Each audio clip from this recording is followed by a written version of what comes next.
शशिवर्णं चतुर्भुजम् प्रसन्नवदनं ध्यायेत् सर्वविघ्नोपशान्तये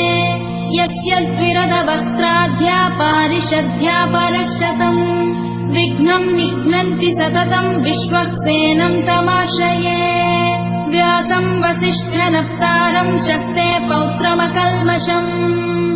पराशरात्मजं वन्दे शुकतातं तपोनिधिम् व्यासाय विष्णुरूपाय व्यासरूपाय विष्णवे नमो वै ब्रह्मनिधये वासिष्ठाय नमो नमः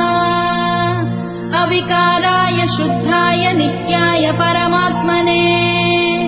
सदैकरूपरूपाय विष्णवे सर्वजिष्णवे यस्य स्मरणमात्रेण जन्म संसारबन्धनात् विमुच्यते नमस्तस्मै विष्णवे प्रभविष्णवे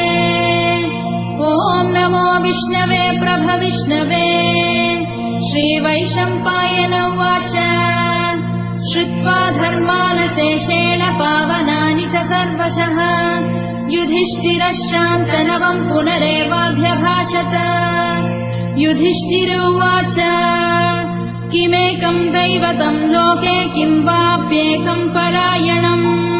स्तुवन्तः कमर्चन्तः प्राप्नुयुर्मानवाः शुभम् को धर्मः सर्वधर्माणां भवतः परमो मतः किं जपन्मुच्यते जन्तुर्जन्म संसारबन्धनात्